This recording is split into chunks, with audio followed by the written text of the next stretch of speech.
refléter la gloire de son nom. Glorifiez-le en célébrant sa louange. Dites à Dieu que tes actions sont redoutables.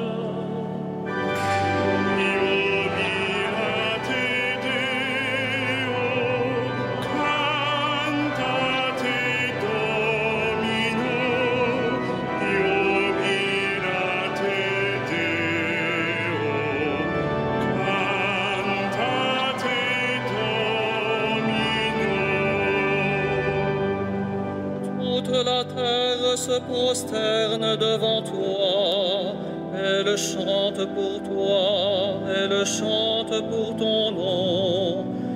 Venez et voyez les hauts faits de Dieu, ses exploits redoutables pour les fils des hommes.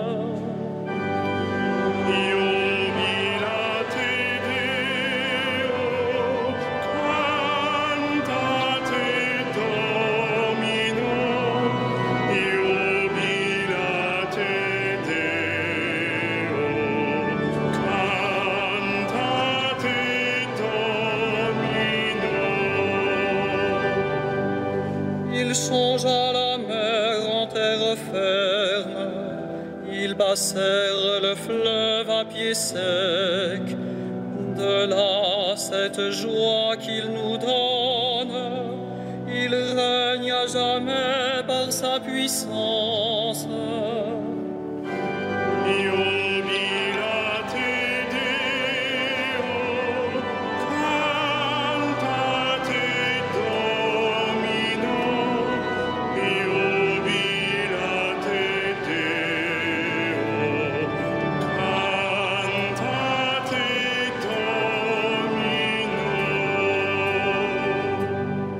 Venez, écoutez, vous tous qui craignez Dieu, je vous dirai ce qu'il a fait pour mon âme. Béni soit Dieu qui n'a pas écarté ma prière, ni détourné de moi son amour.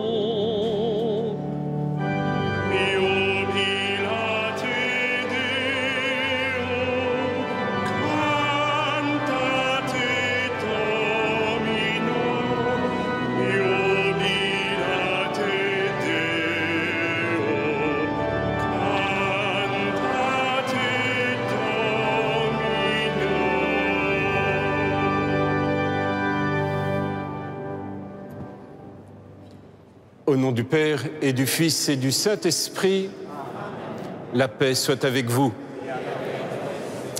Bienvenue à vous tous, bienvenue aux téléspectateurs de KTO qui nous suivent. Et permettez-moi de saluer particulièrement les téléspectateurs du diocèse de Bourges, mon nouveau diocèse que je vais rejoindre d'ici peu, d'ici la fin septembre, d'ici le 23 septembre. Et donc, par le biais de KTO, certains doivent peut-être faire connaissance avec moi. Donc je suis heureux de les rejoindre déjà par le biais de la télévision KTO pour déjà les découvrir et qu'ils puissent me découvrir. Mais bienvenue aussi aux diocésains de Paris, quand même, que je quitte, mais je ne les oublierai pas. Le Seigneur nous appelle à nous asseoir avec lui. Dans l'évangile d'aujourd'hui, Jésus s'assied et il fait asseoir la foule autour de lui pour se donner en nourriture. Eh bien, nous aussi, acceptons de demeurer avec le Christ, d'être avec lui, pour nous laisser nourrir de sa parole et de son Eucharistie, pour nous laisser combler par sa miséricorde. Alors, au début de cette Eucharistie, accueillons cette miséricorde qui seule peut combler les cœurs. Reconnaissons que nous sommes pécheurs. Je confesse à Dieu Tout-Puissant. Je reconnais devant mes frères que j'ai péché en pensée, en parole par action et par omission. Oui, j'ai vraiment péché. C'est pourquoi je supplie la Vierge Marie, les anges et tous les saints, et vous aussi, mes frères, de prier pour moi, le Seigneur notre Dieu. Et que Dieu Tout-Puissant nous fasse miséricorde, qu'il nous pardonne nos péchés et nous conduise à la vie éternelle.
Gloria in excelsis Deo.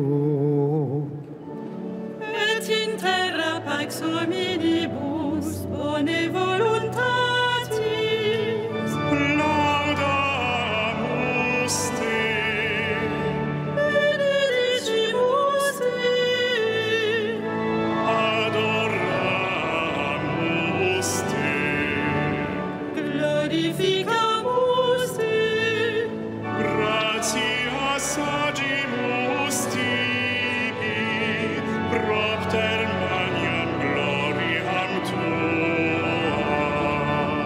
Domine Deus Rex Celestis, Deus Pater omnipotens, Domine Filii unigenite, Iesu Christe, Domine Deus Agnus Dei, Filius Patris, qui tollis peccata mundi,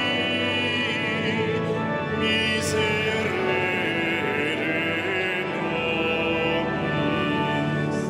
qui tollis peccata mundi, suscipe deprecationem nostra. Qui sedes ad dexteram Patris, miserere nobis. Quoniam tu solus sanctus, Tu solus Dominus, tu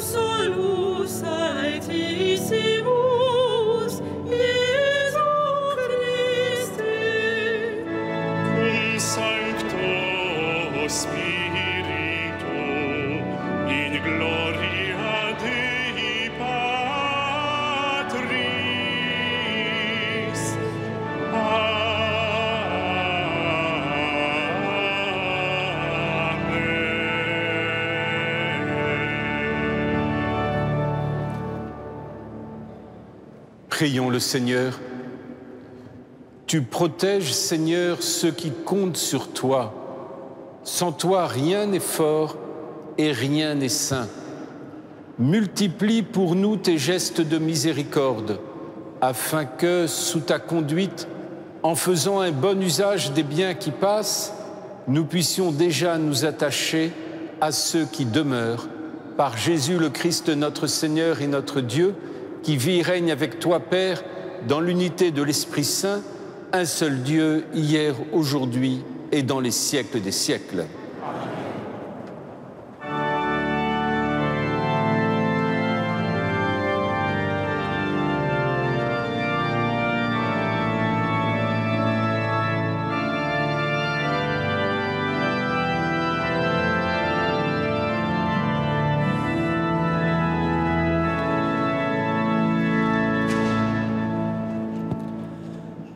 Lecture du deuxième livre des Rois. En ces jours-là, un homme vint de Baal-Shalisha et prenant sur la récolte nouvelle, il apporta à Élisée, l'homme de Dieu, 20 pains d'orge et du crin frais dans un sac. Élisée dit alors, « Donne-le à tous ces gens pour qu'ils mangent. » Son serviteur répondit, « Comment donner cela à 100 personnes ?» Élisée reprit, « Donne-le à tous ces gens pour qu'ils mangent, car ainsi parle le Seigneur. On mangera et il en restera. » Alors il le leur donna, ils mangèrent et il en resta selon la parole du Seigneur. Parole du Seigneur.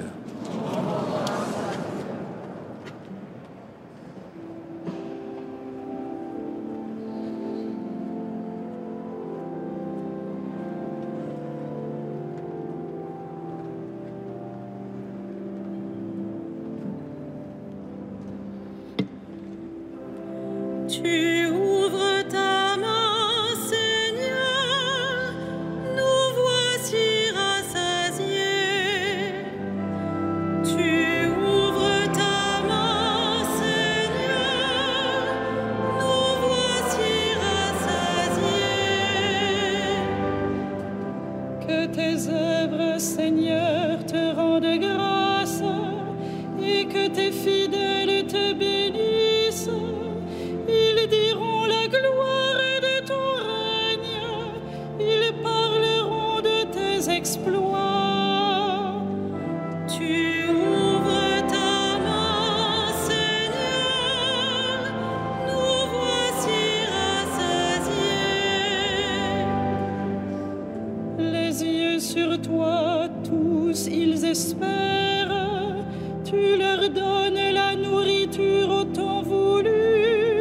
Tu ouvres ta main, tu rassasies avec bonté tout ce qui vit. Tu ouvres ta main, Seigneur, nous voici rassasiés. Le Seigneur est juste en toutes ses voies, fidèle en tout ce qu'il fait. Il est proche de ceux qui l'invoquent, de tous ceux qui l'invoquent en vérité. Tu ouvres ta main, Seigneur, nous voici rassasiés.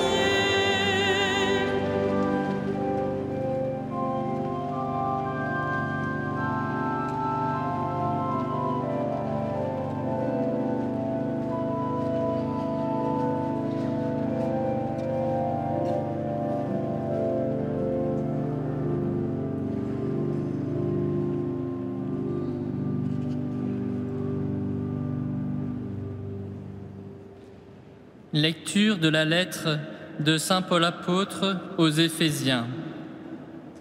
Frères, moi qui suis en prison à cause du Seigneur, je vous exhorte à vous conduire d'une manière digne de votre vocation. Ayez beaucoup d'humilité, de douceur et de patience, supportez-vous les uns les autres avec amour. Ayez soin de garder l'unité dans l'esprit par le lien de la paix. Comme votre vocation vous a tous appelés à une seule espérance, de même, il y a un seul corps et un seul esprit.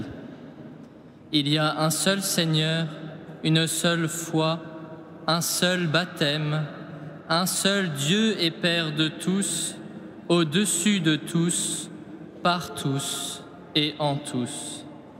Parole du Seigneur. Nous rendons grâce, Seigneur.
Le Seigneur soit avec vous. Et avec votre esprit. Évangile de Jésus-Christ selon saint Jean. Gloire à toi, Seigneur.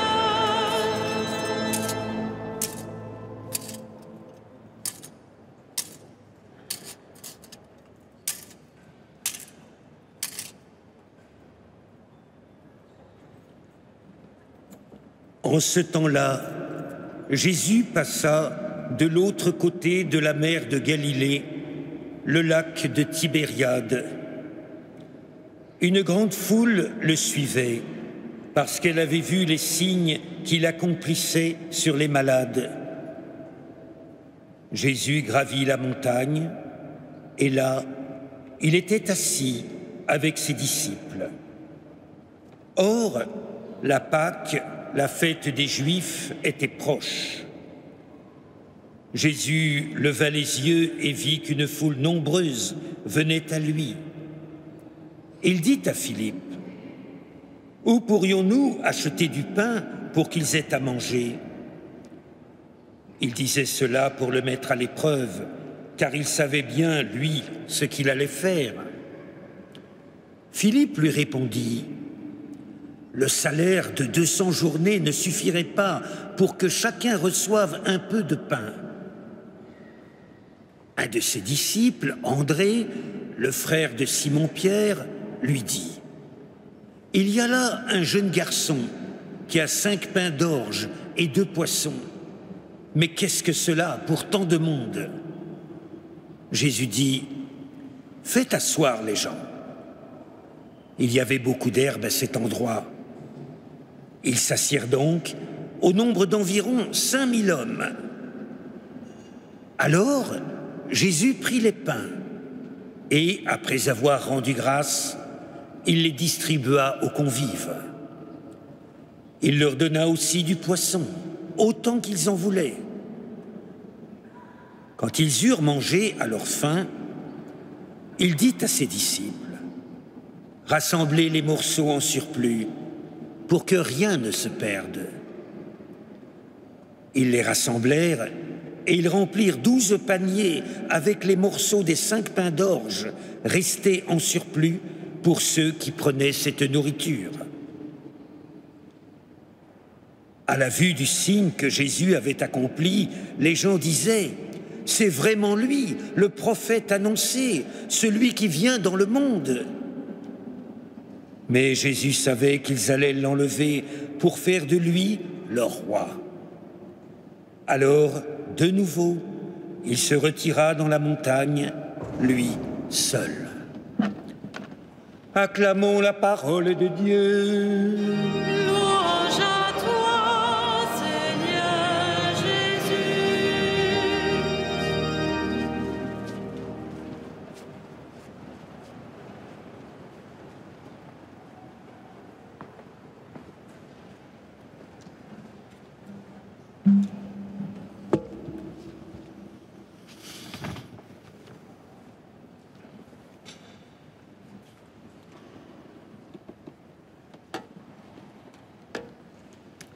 Nous sommes de l'autre côté de la mer de la Galilée, du lac de Tibériade.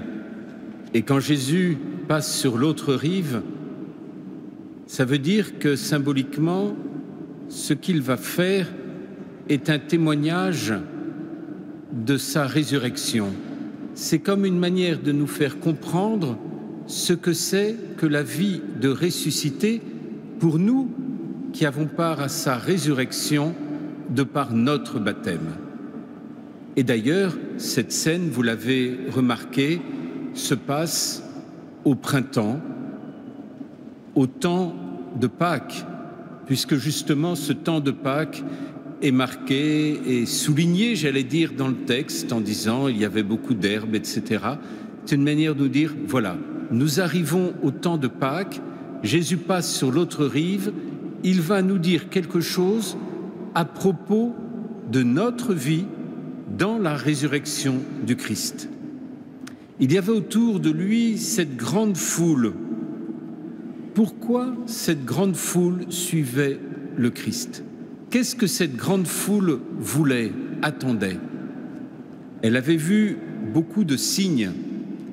Elle avait découvert et été témoin de beaucoup de miracles. Mais vous comprenez, quand on voit des signes et des miracles, il faut encore pouvoir aller jusqu'à qu'est-ce que signifie le signe? Qu'est-ce que Jésus veut nous dire à travers tel ou tel miracle? Qu'est-ce qu'il veut nous dire quand il guérit le sourd et rend la parole au muet? Qu'est-ce qu'il veut nous dire quand il guérit le lépreux ou le paralytique? À chaque fois que Jésus fait un miracle, il vient nous dire quelque chose de son identité et une bonne nouvelle pour le monde, c'est-à-dire pour vous aussi. Il vient nous dire quelque chose de son identité quand il pardonne aux paralytiques. Il vient nous dire qu'il est Dieu fait homme parce que Dieu seul peut pardonner. Lorsqu'il vient guérir le lépreux, voilà que celui qui est exclu, Jésus va le rejoindre dans son exclusion à cause du fait d'être lépreux pour le réintégrer dans la communauté. Et à chaque fois, le miracle nous dit quelque chose de Jésus et de ce que c'est que porter cette bonne nouvelle, la recevoir pour nous et la donner. En d'autres termes, il nous dit qu'est-ce que c'est que se laisser aimer par le Christ. Qu'est-ce que c'est que cet amour qui vient à notre rencontre? Et Jésus gravit la montagne lorsque il va dire à la foule les béatitudes. Heureux, heureux, heureux les pauvres, heureux les doux, heureux ceux qui pleurent, ils seront consolés, heureux les artisans de paix. Dans ces béatitudes, il gravit la montagne et il s'assied dans la position de celui qui enseigne et qui a autorité.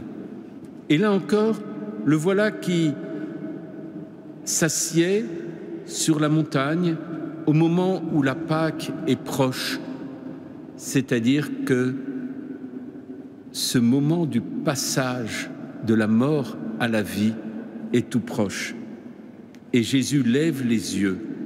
Il lève les yeux Comme d'ailleurs dans le chapitre 8 de Saint Jean, il lève les yeux et là, il voit une foule nombreuse. Et il voit la foule nombreuse qui venait à lui.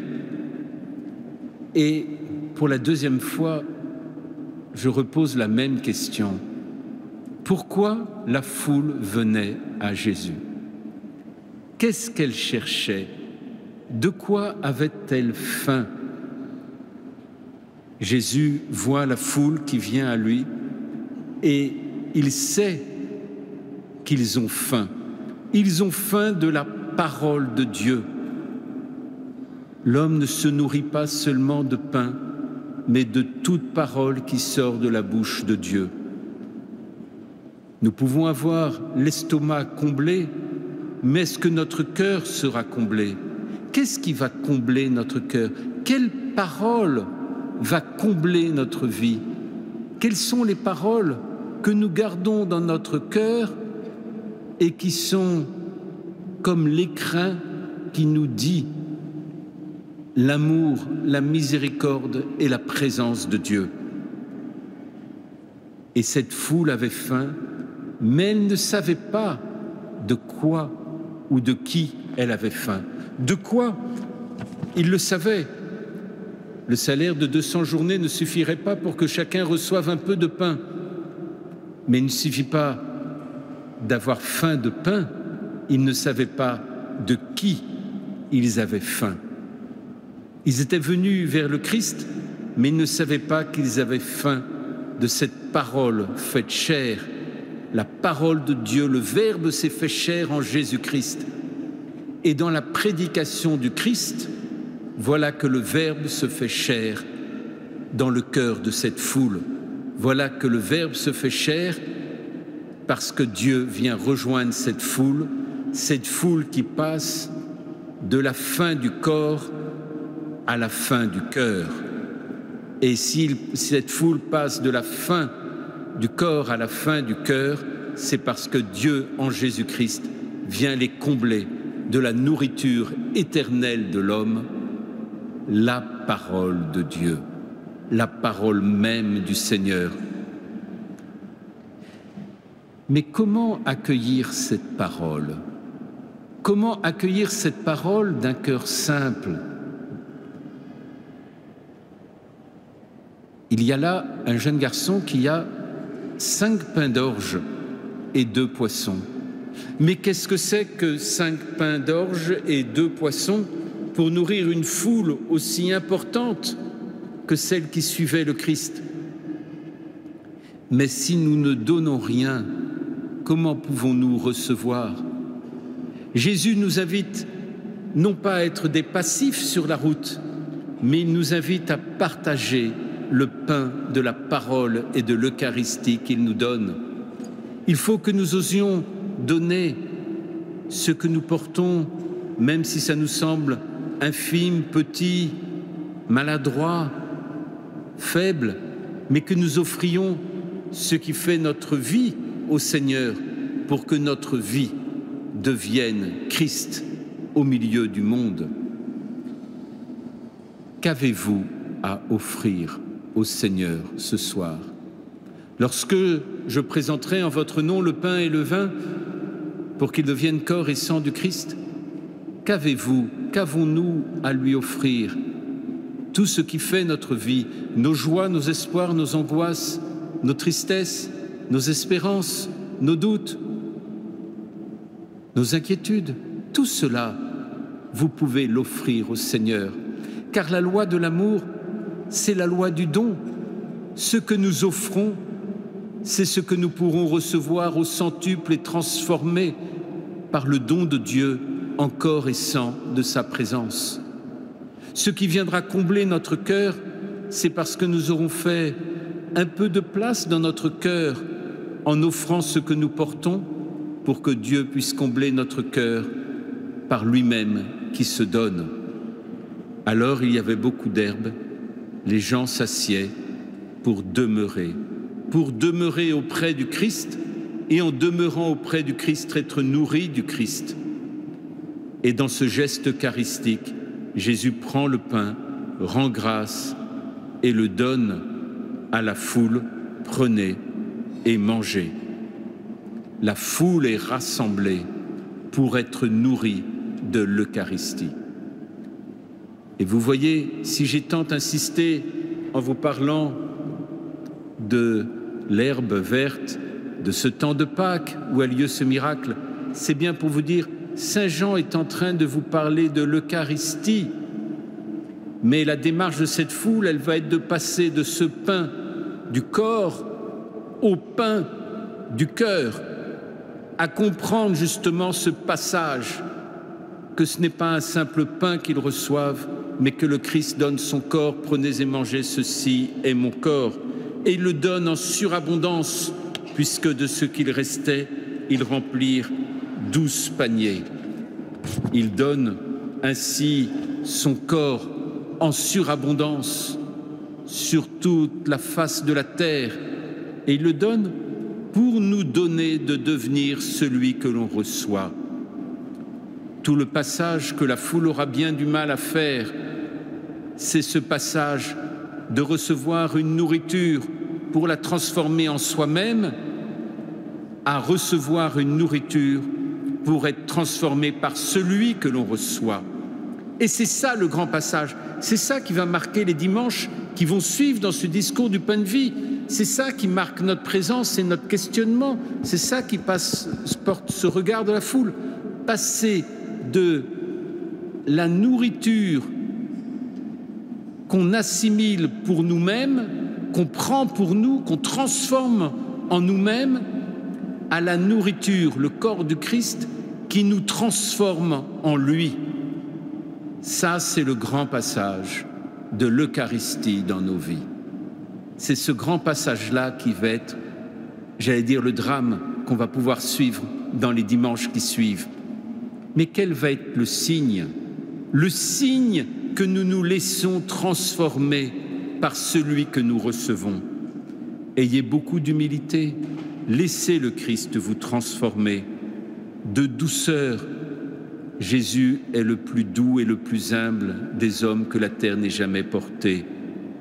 De patience, car l'amour n'est jamais impatient, l'amour est patient parce que l'amour espère. Portez-vous les uns les autres avec amour, ne jugez pas les autres, portez-les avec amour. Nous sommes tous des gens faibles, mais cette faiblesse, il faut que nous sachions la porter mutuellement, que nous portions l'autre dans ses faiblesses pour que l'autre nous porte dans les nôtres avec amour, avec cette tendresse, et par-dessus tout, qu'il y ait ce fruit de l'amour et de l'Eucharistie, l'unité. L'unité est la finalité de l'amour. L'unité est la finalité du mariage. L'unité est la vérité de l'expression de la charité. Dans une vie commune, on ne négocie pas le chemin commun. Dans une vie commune, on choisit le chemin de la communion et de l'unité ensemble. Et ce n'est pas une négociation, c'est un don de Dieu. Et c'est la finalité même de l'amour. Choisir l'unité avec douceur, le lien de la paix du Christ qui est le fruit du pardon mutuel. Il y a un seul corps et un seul esprit, un seul Seigneur et un seul baptême. Puissions-nous alors, comme cette foule rassemblée, oser faire ce passage de la nourriture que nous prenons pour nous-mêmes à la nourriture qui nous transforme en lui, au Christ que nous recevons pour être transformés en Christ et en témoigner par la douceur, la patience, l'humilité et surtout l'unité.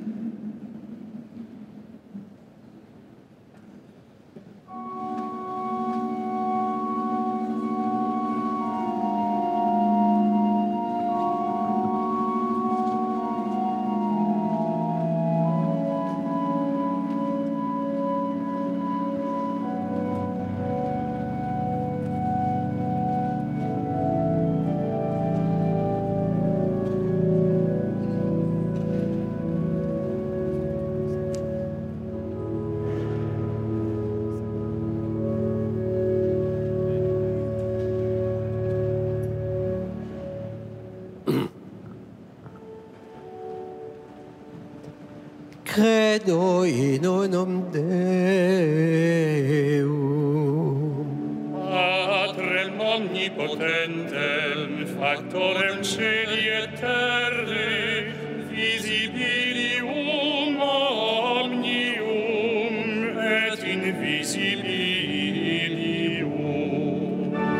Et in unum Dominum Iesum Christum, Filium Dei unigenitum, Et ex Patre natum ante omnia saecula.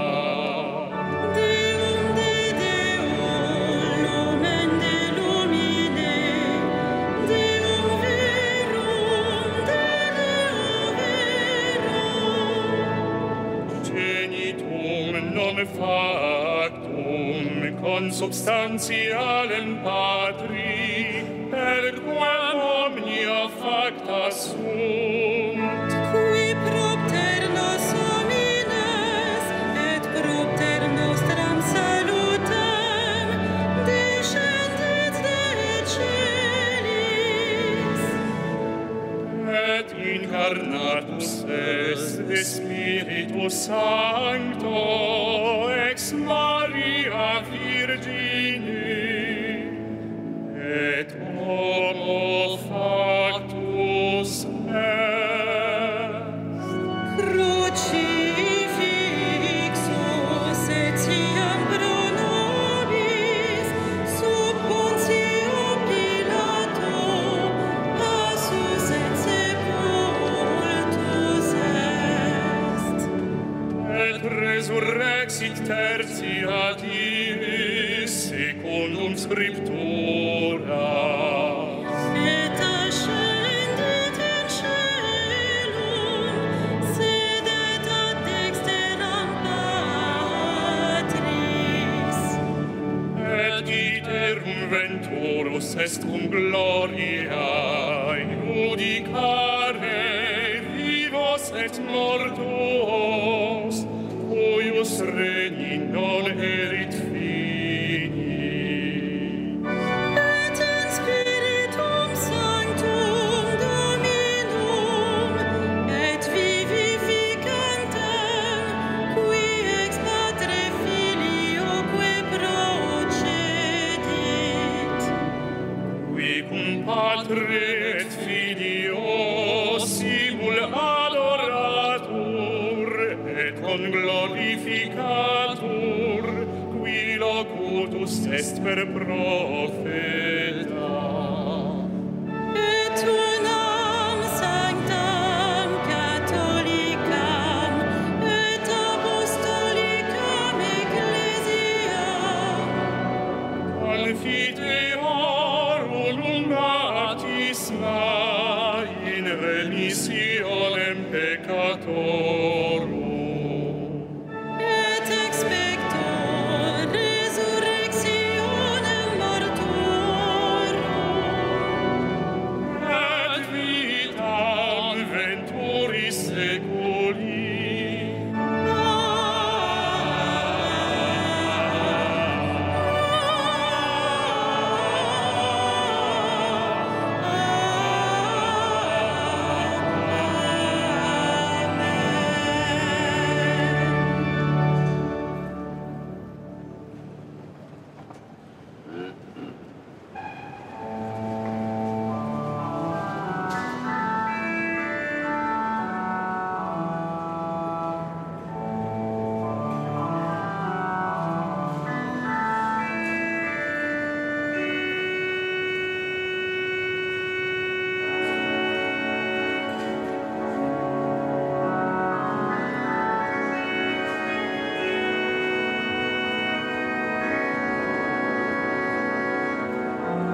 Prions ensemble au moment d'offrir le sacrifice de toute l'Église. Accepte, Seigneur, ces offrandes prélevées pour toi sur tes propres largesses. Que ces mystères très saints où ta grâce opère avec puissance sanctifient notre vie de tous les jours et nous conduisent aux joies éternelles par Jésus le Christ notre Seigneur.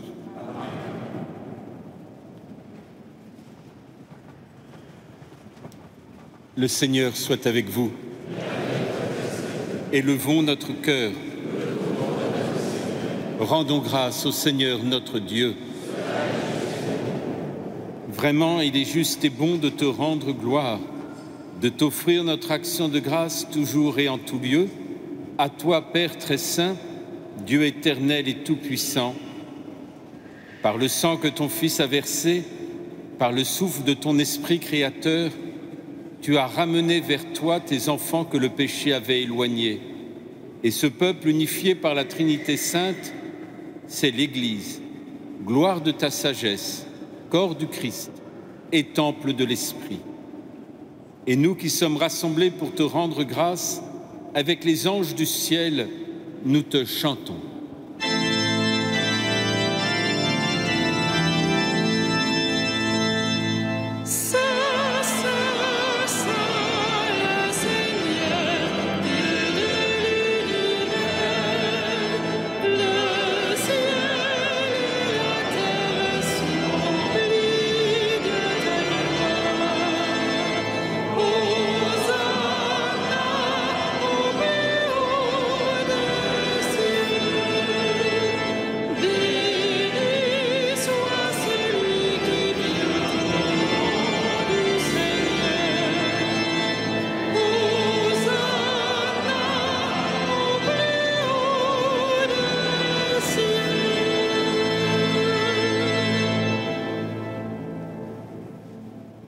Tu es vraiment saint, Dieu de l'univers, et toute la création proclame ta louange, car c'est toi qui donnes la vie, c'est toi qui sanctifies toutes choses par ton Fils Jésus-Christ notre Seigneur, avec la puissance de l'Esprit Saint.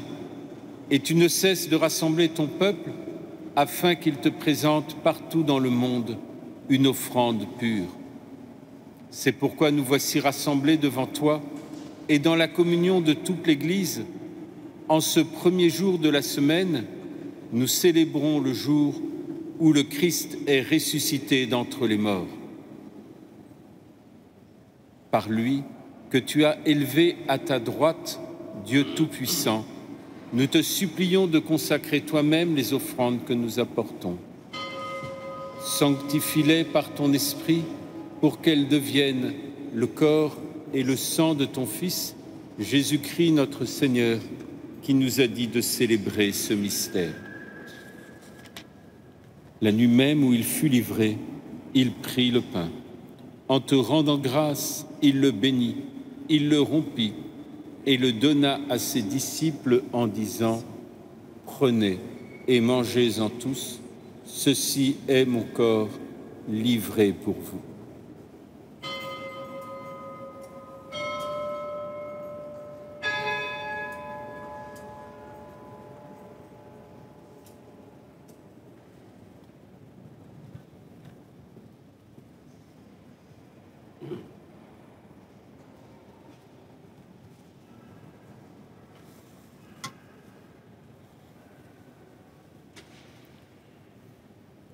De même, à la fin du repas, il prit la coupe. En te rendant grâce, il la bénit et la donna à ses disciples en disant « Prenez et buvez-en tous, car ceci est la coupe de mon sang, le sang de l'alliance nouvelle et éternelle, qui sera versé pour vous et pour la multitude en rémission des péchés. Vous ferez cela en mémoire de moi. »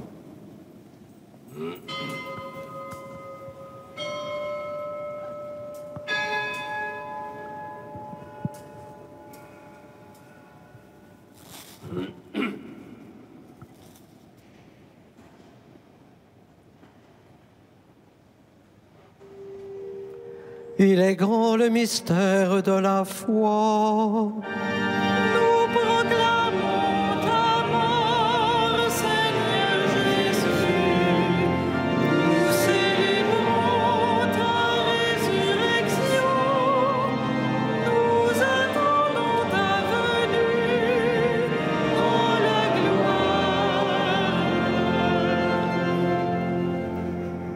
en faisant mémoire de ton Fils, de sa passion qui nous sauve, de sa glorieuse résurrection et de son ascension dans le ciel, alors que nous attendons son dernier avènement, nous présentons cette offrande vivante et sainte pour te rendre grâce. Regarde, Seigneur, le sacrifice de ton Église et daigne y reconnaître celui de ton Fils qui nous a rétablis dans ton alliance. Quand nous serons nourris de son corps et de son sang et remplis de l'Esprit Saint, accorde-nous d'être un seul corps et un seul esprit dans le Christ. Que l'Esprit Saint fasse de nous une éternelle offrande à ta gloire, pour que nous obtenions un jour les biens du monde à venir, auprès de la Vierge Marie, la bienheureuse Mère de Dieu, de Saint Joseph son époux, avec les apôtres, les martyrs, Denis ses compagnons et tous les saints qui ne cessent d'intercéder pour nous.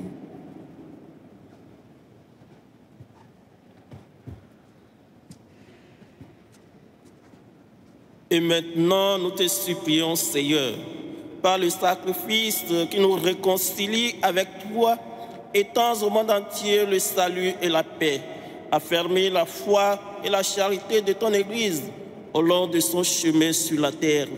Veille sur ton serviteur, le pape François, et notre évêque Michel, l'ensemble des évêques, les prêtres, les diacres et tout le peuple des rachetés. Écoute les prières de ta famille assemblée devant toi et ramène à toi, Père très aimant, tous tes enfants dispersés. Pour nos frères défunts, pour les hommes qui ont quitté ce monde et dont tu connais la droiture, nous te prions. Reçois-les dans ton royaume, où nous espérons être comblés de ta gloire, tous ensemble et pour l'éternité, par le Christ notre Seigneur, par qui tu donnes au monde toute grâce et tout bien.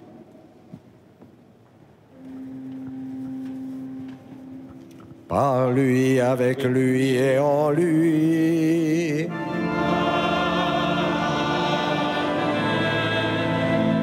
À toi, Dieu le Père Tout-Puissant, dans l'unité du Saint-Esprit,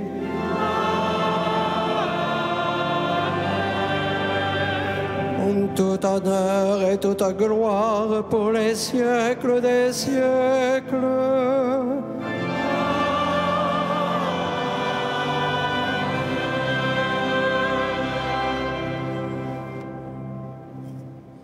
Unis dans le même esprit, animés par une grande confiance, nous osons dire: Notre Père, qui es aux cieux, que ton nom soit sanctifié, que ton règne vienne, que ta volonté soit faite sur la terre comme au ciel.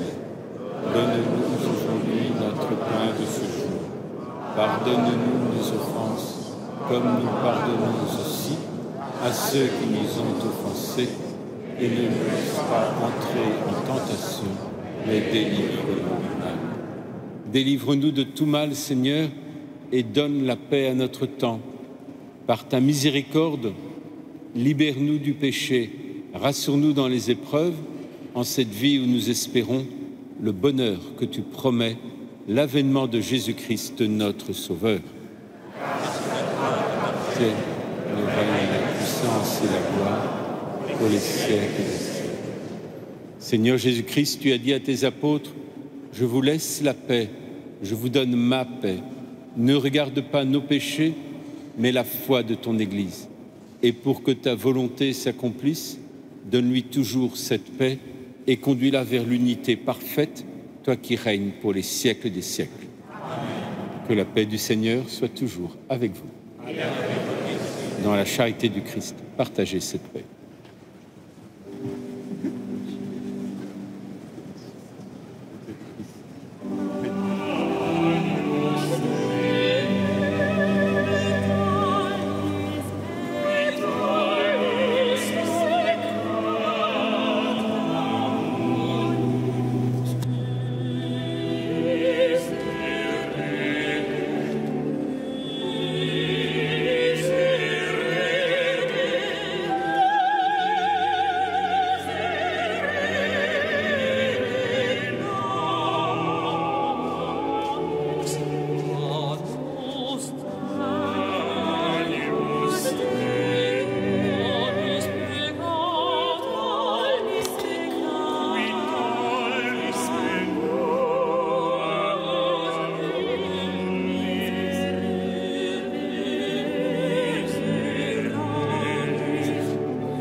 Heureux les invités au repas du Seigneur.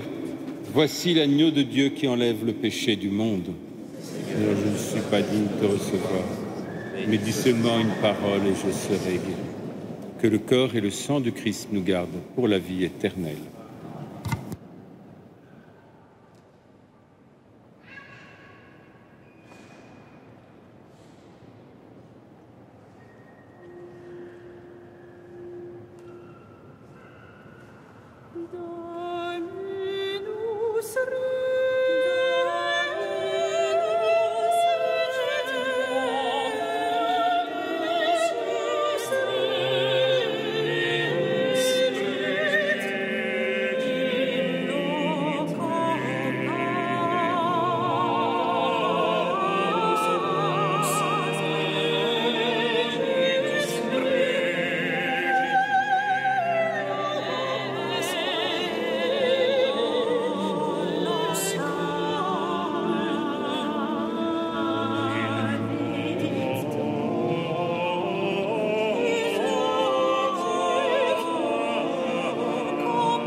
Je vous invite à emporter avec vous la feuille de liturgie. Je vous rappelle que vendredi prochain, le premier vendredi du mois, eh bien à 15 h, nous avons la vénération de la Sainte Couronne d'Épines. Pour celles et ceux qui seront pendant les fêtes du 15 août à Paris, n'hésitez pas à venir nous rejoindre pour le concert le lundi soir, le mardi pour la procession au flambeau autour de la cathédrale et mercredi pour la grande procession mariale dans les îles de la Cité et l'île Saint-Louis. Toutes ces fêtes sont présidées par son éminence le cardinal Gérald de Lacroix, archevêque de Québec et primat du Canada. Mardi prochain, comme tous les mardis, il y a un beau concert à 20h30 dans cette cathédrale par les solistes de la maîtrise Notre-Dame de Paris sous la direction d'Yves Castagnier, Bach, Handel et Mendelssohn. L'occasion pour moi de remercier à chaque fois la maîtrise Notre-Dame pour la beauté des liturgies et la beauté de tout ce travail, car voilà, ça suppose, c'est pas une improvisation, c'est toujours un beau travail. Alors, Monseigneur, faut quand même que je dise un petit mot. D'abord, il y a quelque chose d'étrange. Il est assis à la cathèdre de l'archevêque de Paris, parce qu'il n'est plus vicaire général. Il est archevêque de Bourges. Mais enfin, on lui dira pas. J'espère qu'il ne regarde pas KTO. Bon, tant pis, sinon, faut qu'il accepte. Alors, Bourges. Jérôme, tu sais bien que je suis un vrai Parisien. Donc, au-delà du périphérique, je suis toujours un peu perdu. Donc, j'ai cherché.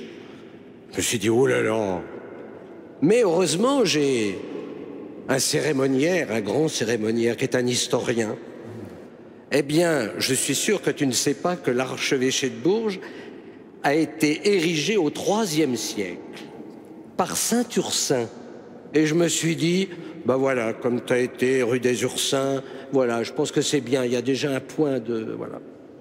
Mais ce que vous ne savez pas, c'est qu'en 1232, eh bien, il a été érigé en patriarcat d'Aquitaine. Et donc vous avez devant vous le patriarche d'Aquitaine. Ça, on ne savait pas, hein. Et ça, c'est sous le règne de Saint-Louis. Donc ça va faire un petit lien, oui.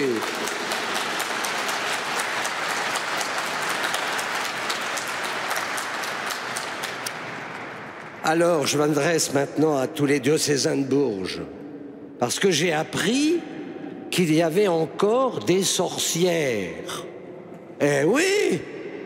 Donc surtout, n'allez pas l'ensorceler, parce qu'on vous le donne en bon état. Donc si après, il y a les sorcières qui s'y mettent, mais enfin, à Paris, nous, on a les diables, c'est pas mieux. Donc il vaut mieux avoir les sorcières. Donc en tout cas, on lui souhaite bon courage et on va prier pour lui. Vous pouvez applaudir.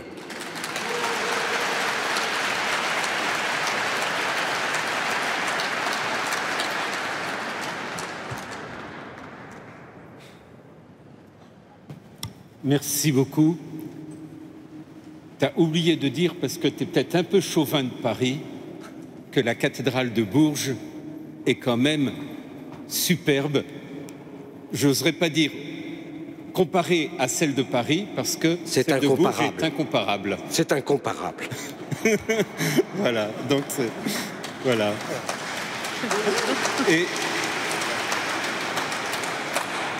Et effectivement, quand j'ai vu que c'était saint Ursin, le premier évêque de Bourges, je me suis dit que depuis le temps que j'habitais rue des Ursins, il y avait quand même une préparation par le premier évêque de Bourges au IIIe siècle, et puis par un saint patron d'une paroisse parisienne, Saint-Sulpice, qui lui aussi est de Bourges. Alors, j'espère que vous, Parisiens, vous m'avez bien préparé pour que je puisse être convenable dans le Berry, enfin, être le pasteur qui convient.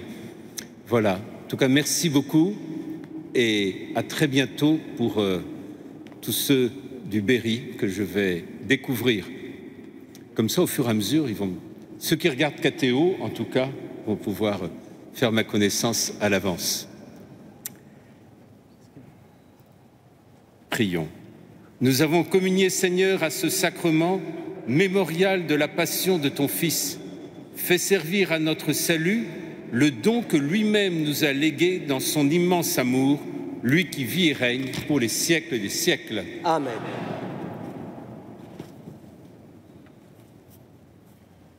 Le Seigneur soit avec vous. Et avec votre esprit. Que Dieu Tout-Puissant vous bénisse, le Père, le Fils et le Saint-Esprit. Amen. Allez dans la paix du Christ. Nous rendons grâce à Dieu. Salve Regina.